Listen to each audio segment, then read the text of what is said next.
Anyway, baka magtaka kayo kung magiging kamukhang soil yung top nito. Meron kasi siyang pin-repair dito.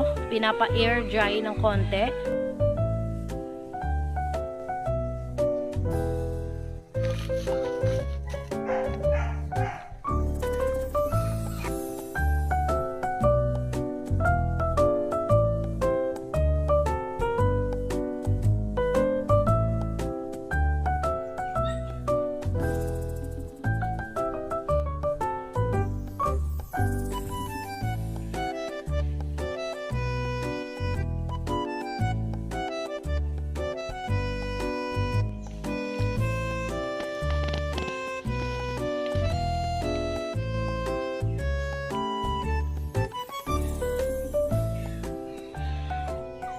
Hey guys! Welcome back to another PLANTZILLA video, and for today's vlog, ayan, if you are not familiar with this one, there are people in Bohol who are calling it MILLIONA EXOTICA, and meron namang tumatawag dito na Melinonii, Melinonii, whatever you call it. Basta this is like a small type of MILLIONA, guys, and this is really one of our first few videos. So, ayan, nabili namin siya for 500 pesos. However, after a year, guys, eto lang yung inilaki niya. We aren't really sure kung ano yung dahilan. So, we will be uprooting this today para makita natin and para ma-solve natin yung problem when it comes to this one na kahit green siya, napaka-slow ng pag-grow niya. So, if you are interested, just keep watching. But before that, don't forget to subscribe. Tap the bell icon beside it so you'll be notified pag may bago kaming video. And if you are ready, let's begin!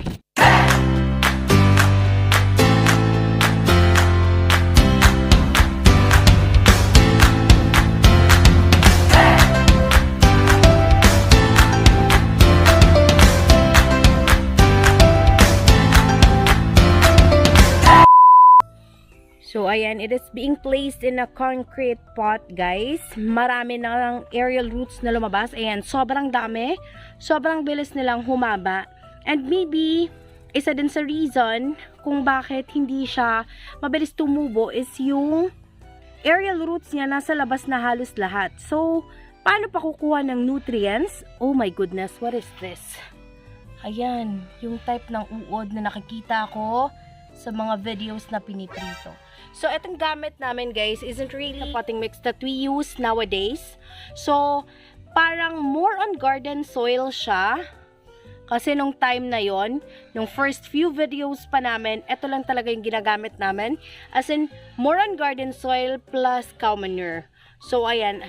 Alam naman natin, life is a non-stop process of learning. Kaya along the way, natututo kami kung ano yung mag-work sa plants namin.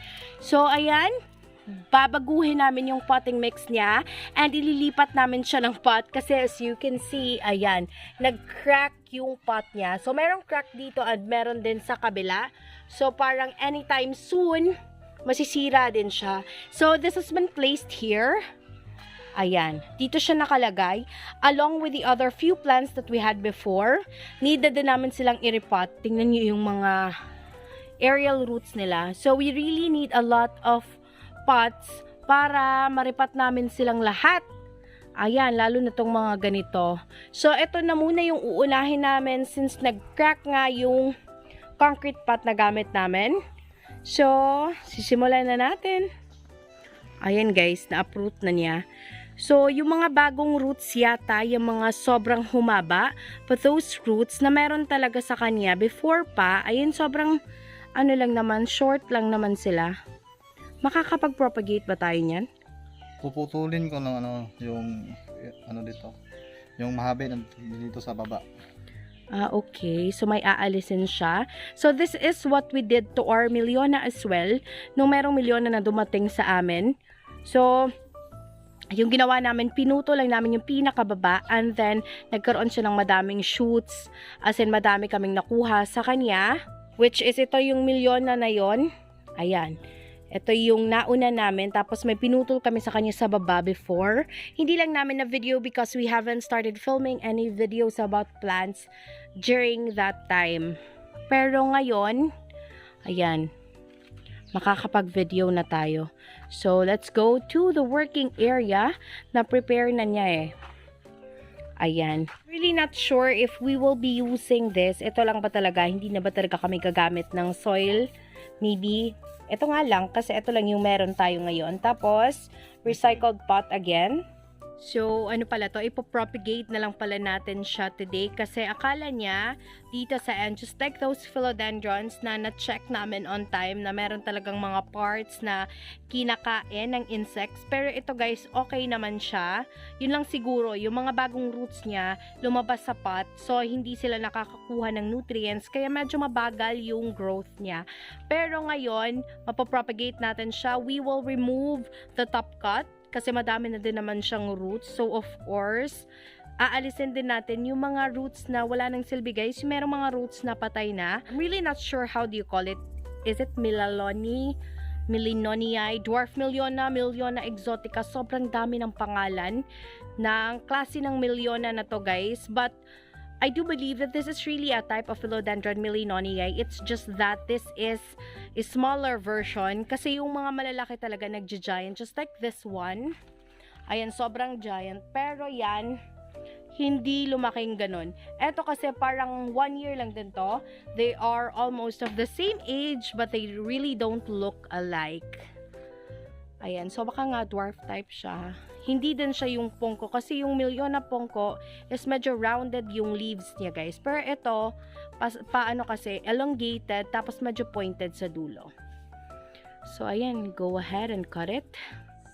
Unlike those philodendrons na kinakat namin, sobrang bilis lang kasi hindi ganun ka dikit yung mga dahon and also yung roots. Pero this one, guys, masyadong magkadikit yung mga nodes niya. Hindi siya masyadong, di katulad ng Warsi or nung Black Majesty na kinat namin. Ito kasi parang sobrang siksik. Is that the right term? Siksik. Siksik yata. So, ayan, hanapan mo ng way talaga para makat yan. Ayan, wherever you cut it, I'm really hoping that it's gonna make it. Guys, mag-iwan pala tayo dito ng dahon.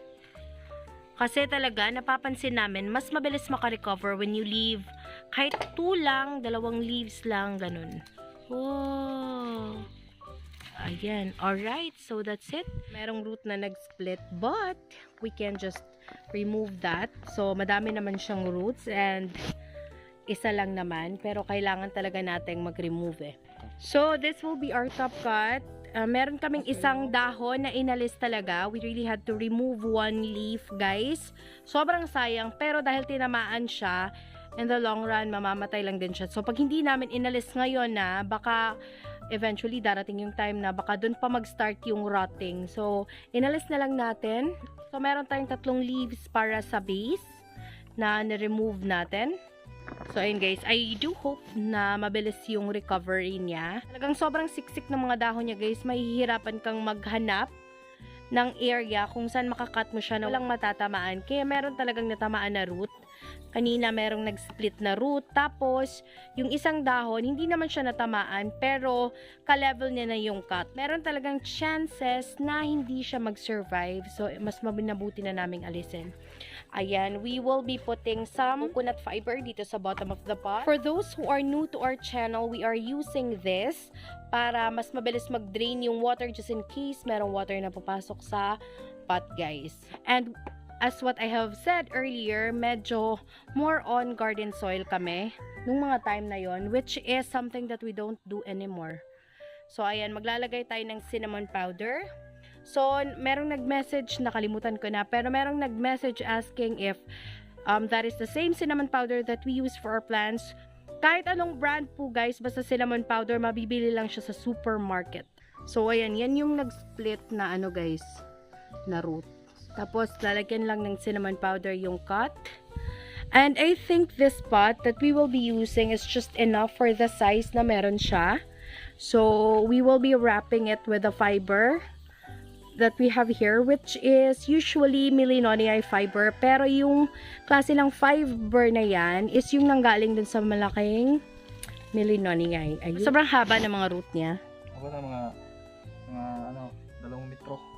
So, ayan, hindi na lang namin puputulin kasi Yung mga roots pa na mahaba, sila pa talaga yung buhay na buhay kasi merong mga sasangasangang maliit. So, sobrang sayang kapag pinutol namin. Type of philodendron na crawler. Tama siya.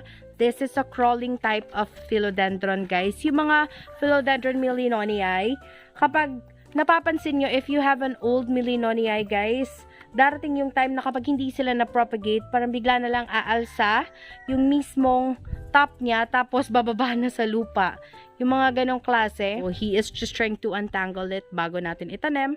Syempre, para hindi magkabuhol-buhol, hindi magkabali-bali, and hindi tayo mahirapan in the future. So, eto nga yung gagamitin. Merong mga cocoa cubes plus the acacia leaves. Tapos, merong konting rice hulls, guys, na carbonized. Tapos, yung mga dried rice hulls na. Get to see you pag natapos na yan. Kasi, mahaba yung roots. So, baka abutin tayo dito ng siyam-siyam. A few moments later. Grabe, sobrang tagal nang inabot para ma-arrange lahat ng roots na yan na meron siya. And, oo nga pala guys, this is just temporary. Siyempre kasi ginawa natin ang paraan para ma-solve yung problem niya na medyo nag-slow yung pag-grow niya. Ayan, napasok na natin lahat ng roots sa pot. So, makakakuha na sila ng nutrients. So, malaki yung possibility na mabilis siyang tumubo. So, ililipat lang din natin siya soon kapag nakalaki na siya. Ayan.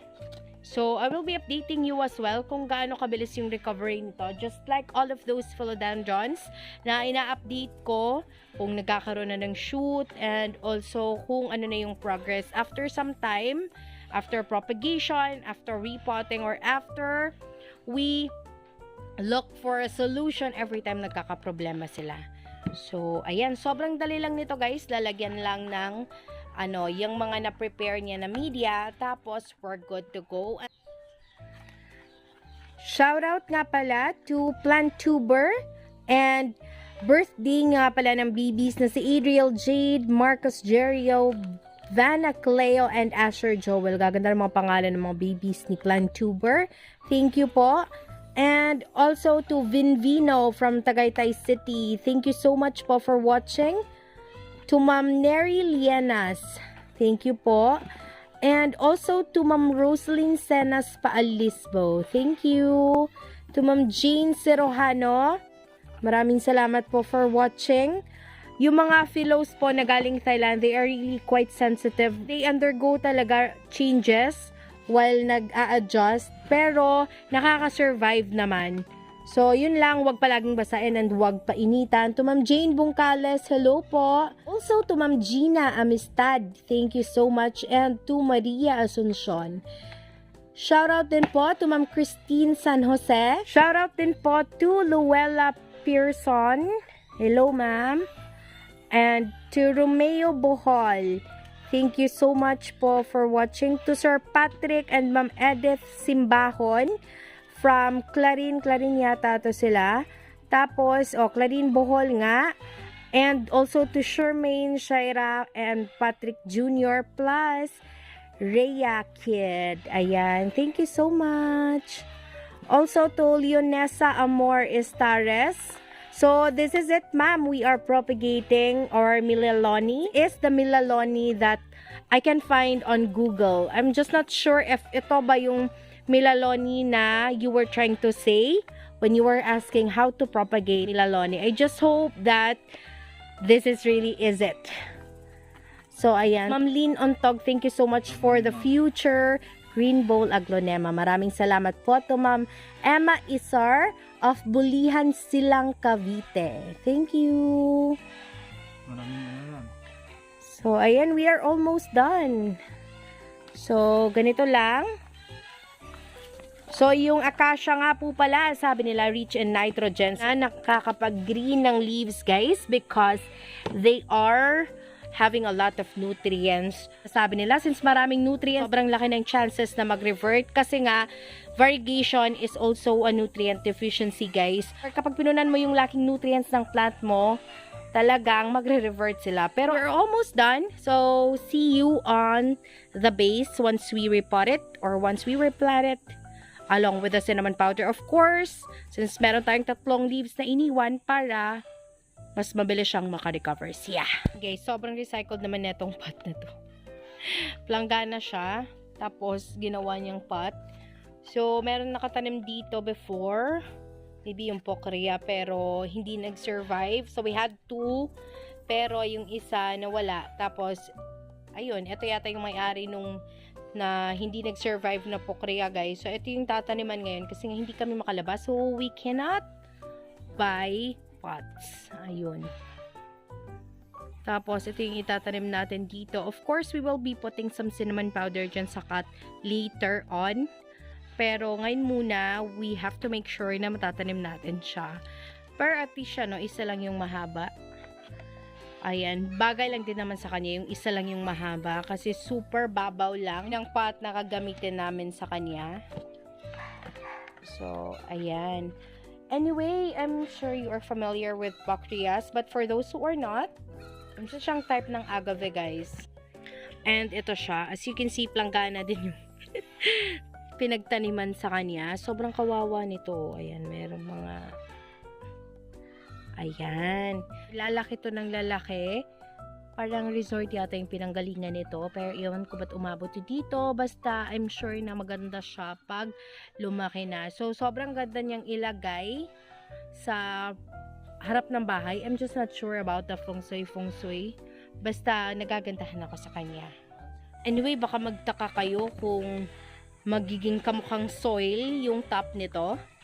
So, ayan, meron kasi siyang pin-repair dito. Pinapa-air dry ng konti. Nagamit na niya ngayon. So, eto nga. On top of the potting media na gamit namin for the top cut. And also, yung ginamit namin dun sa base. So, yun guys, almost done. So, I'll get to see you when we get right into the montage.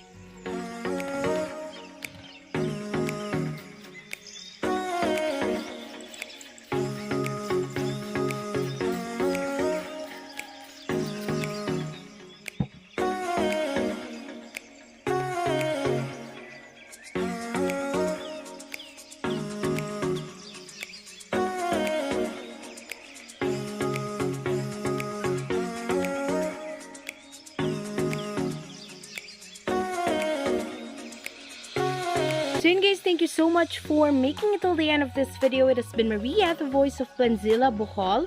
If you haven't subscribed, please click the subscribe button, tap nyo na din yung bell icon para ma-notify kayo whenever we upload a new video. Thank you so much for watching. Bye!